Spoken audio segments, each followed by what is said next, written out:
Homosexuality today is a hot-button topic. Around the world, there are millions of people fighting for basic human rights, all because of who they love, and unfortunately, there are millions of others who oppose them. Gay marriage is legal in more countries today than ever before in the modern era, and support continues to grow worldwide.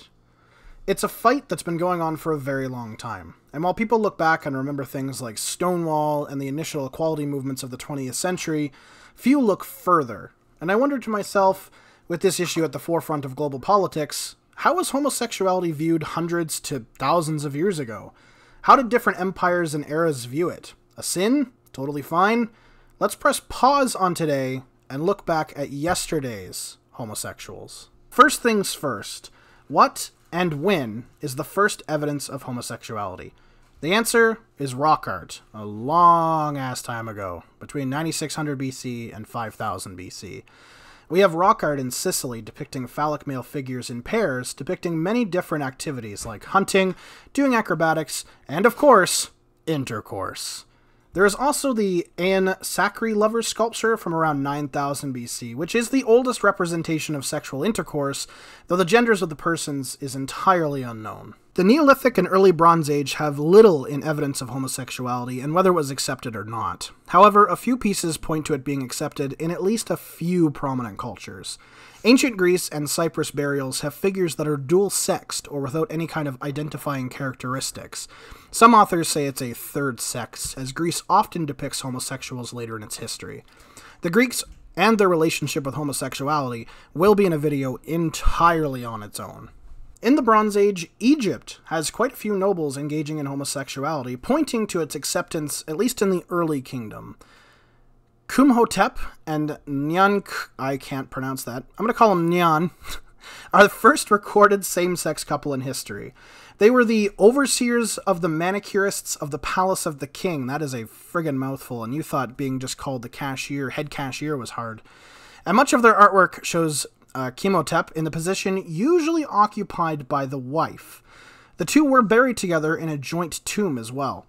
And while we can't entirely prove this same-sex relationship, the evidence points way more in favor of it being a thing than it not. As well with Egypt, Pepi II, who ruled as pharaoh, was rumored to have a homosexual lover with his general, Sassanet, though the story remains only in fragments, telling the tale of nocturnal visits to Pepi by Sassanet. Outside of Egypt, during the Bronze Age, we have a familiar face from our Ebla video, the Kingdom of Mari.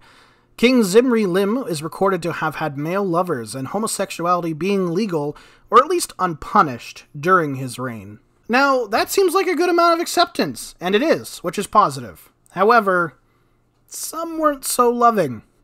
The Code of Asura from the Assyrian Empire seems to criminalize homosexuality, saying, and quote, "If a man has secretly started a rumor about his neighbor, saying he has allowed men to have sex with him, or in a quarrel has told him in the presence of others, 'Men have sex with you,' and then I will bring charges against you myself, but is then unable to substantiate the charge and cannot prove it, that man is to be caned, be sentenced to a month's hard labor for the king, be cut off, and pay 1 talent of lead." This seems to say, if you prove he has sex with men, he would be punished, and not you. Though if you say and cannot prove it, you are punished instead. This points towards homosexuality being illegal in Assyria, which is kind of sad, because it has this progressive stance on rape. If a man violates his own mother, it is a capital crime. If a man violates his daughter, it is a capital crime. If a man violates his son, it is a capital crime. Now keep in mind, a capital crime means death if found guilty. They did not take rape lightly and were progressive in many areas. Sadly though, homosexual rights were not one of them. It seems in the Bronze Age there was both acceptance and intolerance of homosexuality, some changing depending on who is in power even. But unfortunately, we know very little about this age in general, let alone something as specific as homosexuality. We need to go farther ahead where more records are kept and saved. But it is still important to go back as far as we can and find out as much as we can about these lesser-known civilizations of the Bronze Age. Despite their eventual demise, they did lay the stepping stones for the future. What can we take away from this? I think we need to move a bit ahead after the Bronze Age collapse and the rebuilding of empires. So join us next time as we move into this era of 1000 BC to 1 AD. Need more history? Well, check out our other video on the little-known kingdom of Ebla.